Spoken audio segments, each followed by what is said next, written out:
It's lunchtime, si Commander nagluto siya ng mga bacon, iba't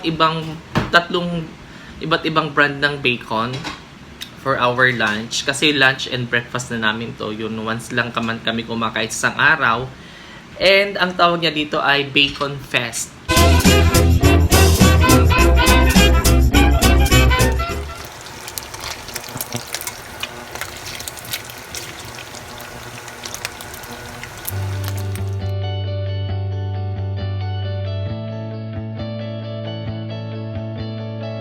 Mga sangkay, welcome back to my vlog. Ito ang inyong kaibigan si Chai Channel. Mga sangkay, ang kalbo pero hindi pa bibo. So, it's lunchtime. Si Commander nagluto siya ng mga bacon, iba't ibang brand ng bacon for our lunch. Kasi lunch and breakfast na namin to, yun once lang kami kumakain sa isang araw. And ang tawag niya dito ay Bacon Fest. Binigyan niya na ako ng kanin. So, gusto niyang i-review ko daw yung tatlong brand ng bacon kung anong the best. Ayan, para kasi naming paborito to. Yung isa bigay ng kanyang yung isa doon yung Pure Foods bigay ng kanyang friend, tapos merong homemade na bacon, tapos meron kami sa ref CDO. So, natin siya, imumukbang natin at the same time, i-review natin, guys. Sangkay, sorry. I-review natin kung ano yung mas masarap sa kanila at tingnan natin lahat. I-consider natin kung ano ang pwede nating makita sa tatlo. Ayan, ipagkita ko sa inyo. Yan. Yung kanina yung opening ko, yung aking intro, nakita nyo na yung binidyohan ko. Ayan. So, dalawa lang naman kami. Siguro ang dami nito for us. Uy, mag-hi ka naman. Hello! Ayan. Si Commander nagluto ngayon. Actually, may work siya. Pero nakuha pa rin niya magluto pag umaga. Kasi ako, na-addict ako sa pagbabrowse ng aking cellphone. Start. So, we have here leftover adobo. We also have kimchi. Ayan. And, yun yung bacon din, rice. Mag-rice kami. So, tikman na natin, guys. Pagdating sa kulay, guys. So, ito yung CDO. Ito yung homemade. At ito yung Pure Foods. Ayan. Pagdating sa kulay, mas maganda yung kulay para sa akin. Ito ay pananaw ko lang naman. Hindi kami endorser ng mga ng mga products na to, ha. Mas maganda ang kulay nito ng CDO. Medyo golden brown. And okay lang din naman yung kulay ng Pure Foods. Brown talaga siya. And medyo may mga lang kasi may honey siya, di ba? May honey yung flavor niya.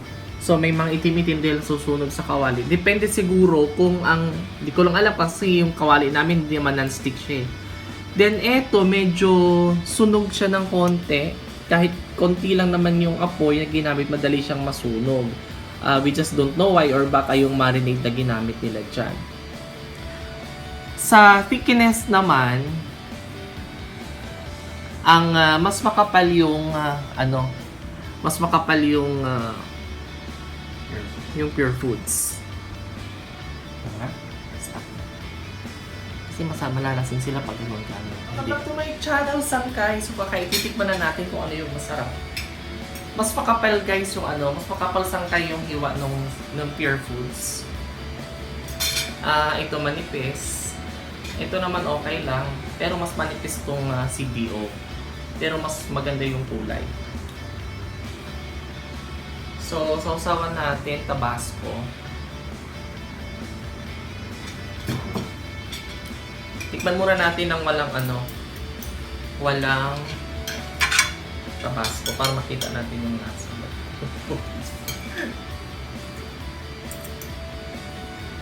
Saka mas madaming taba tong Pure Foods.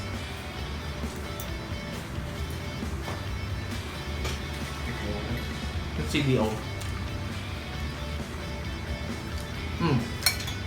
Masarap siya. Yung smoke taste niya, maganda.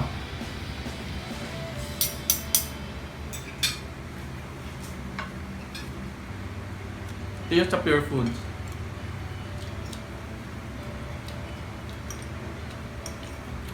So, ayan, Bacon Fest tayo.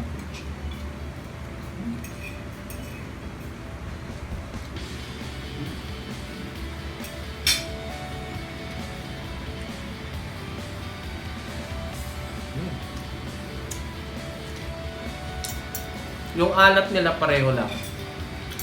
Para sa akin ha. Yung CDO at saka yung Pure Foods.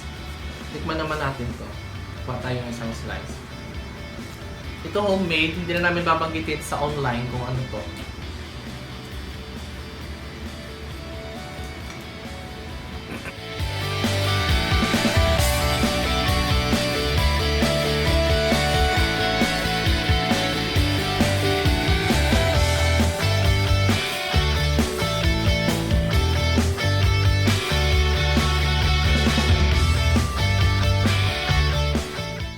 Okay lang. Si Commander mas gusto daw niya yung online. Medyo may kakaiba lang siyang lasa na wala dito sa dalawa. No? Happy ba? Medyo masarap siya kaso nakuha ko taba.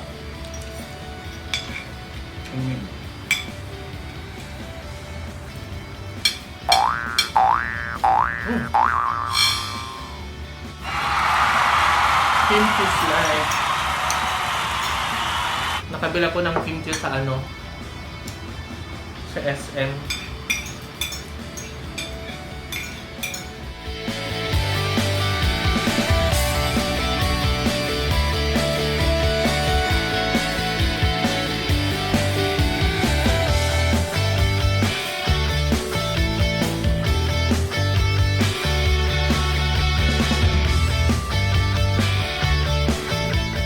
Ang neutralize lang namin yung kimchi. Tabasco is live. Maski pag gumagawa kami ng tacos, ingredients to ni Commander. Paborito niya yan. Basta lahat ng maanghang na sausawan.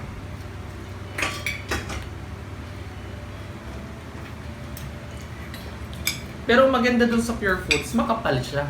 Talagang malaman. Eh syempre may tatak naman sila. CDO naman, okay naman yung CDO.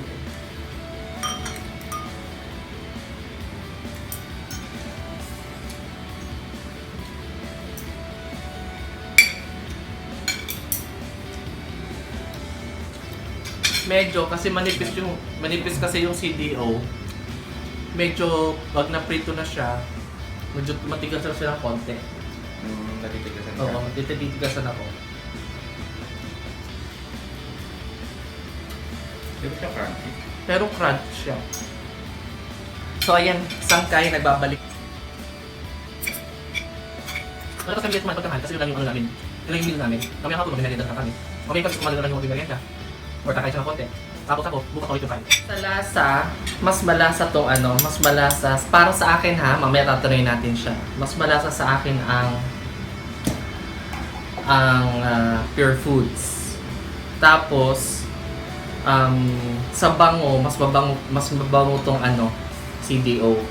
Sa kapal, mas makapal yung Pure Foods. Yun.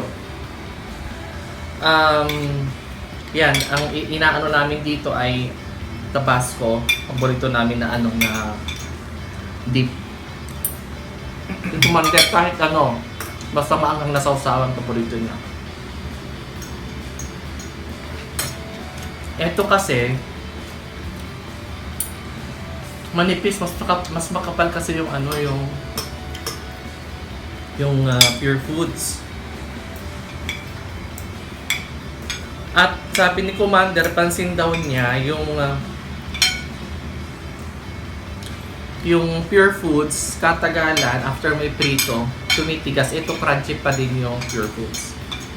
Pero, yung CDO crunchy pa din. Yung Pure Foods, katagalan, matigas na siya. Pero sa bango, para sa akin, mas nababanguhan ako sa Pure Foods. Ito naman, ang lasa niya, yung homemade na in-order na binigay kay Commander, parang may parang tosino na ano, siguro sa marinade siya, may kinakailan siyang i-improve. So kung i-rate ko siya guys, mas gusto ko pa rin yung ano, hindi ko lang alam kung psychological kasi alam kong medyo mas spicy yung Pure Foods. Pangalawa ko, yung CDO at yung huli ko yung homemade. Yung homemade konting-konti na lang, pwede na siyang lumaban sa market. Hindi mo namin hindi mo namin i-disclose yung ano yung brand doon kasi baka hindi makatulong doon sa nagsa-start mag-business. Ayan, parang mo nung nandang yung followers. So yan guys, so si Commander naman, ikaw, ano yung review mo?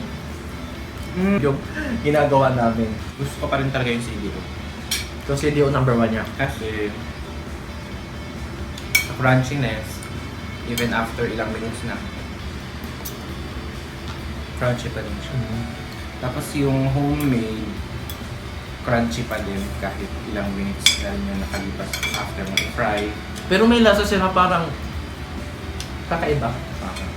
Yung Pure Foods, hindi na talaga siya crunchy. Tapos tough, parang naging tough yung dating niya. Parang mahirap siyang kagatin. Sa lasa, gusto ko pa rin talaga yung CDO. Lasa CDO siya. Parang parang siguro hindi ganun kakomplikado yung lasa ng bacon. It's just like a smoky meat taste. Na yun lang naman talaga yung hinahanap mo pag bacon yung gusto mong kainin. Yung Pure Foods kasi siguro dahil honey, marinated sa honey yung bacon ng Pure Foods. Parang may certain taste siya aside from sa bacon taste. Yung homemade naman parang may certain preservative-ish like taste. At saka hindi ko masyadong sa alam marinade yan. At saka madali siyang masunog kasi siguro minsan sa sa caramel, sa sugar. Pero masarap siya. Masarap siya. Para siyang cross ng tocino at bacon. Pero mas maralasak mo pa rin yung smoky flavor niya. Alam mo talagang bacon siya. Yun nga lang para may certain marinade na ginamit na hindi mo mahahanap dun sa dalawang bacon pa. Parang certainly different yung taste. Ayun, so Kasi ito, na to yung CDO at saka Pure Foods, na yan commercialized. established brands. And yung gawa nun, machine talaga. Ito siguro talagang manual ang paggawa at saka kaya medyo mas malasa siya. Pero para sa akin, huli pa rin siya kasi yung Pure Foods ako, CDO and yung homemade na bacon. So ikaw, una mo ito. CDO si Commander number 1 niya. Pangalawa niya yung homemade. Last niya yung Pure Foods. So it's very opposite kami, di ba? Siya pa ganon, ako pa ganon.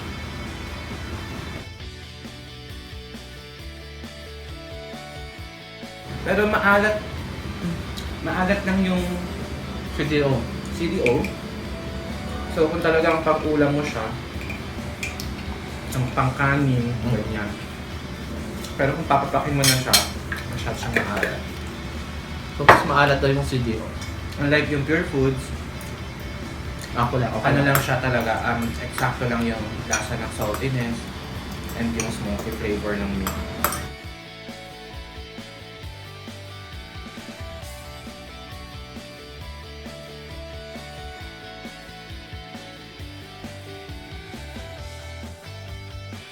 So close ko na to guys. Also guys, on my next vlog. Thank you for supporting. Please like and subscribe. Share this video kung hindi naman makakaabala sa inyo. And please hit your notification bell para maging updated kayo sa mga bago kong video. Bye Sangkay! Bye!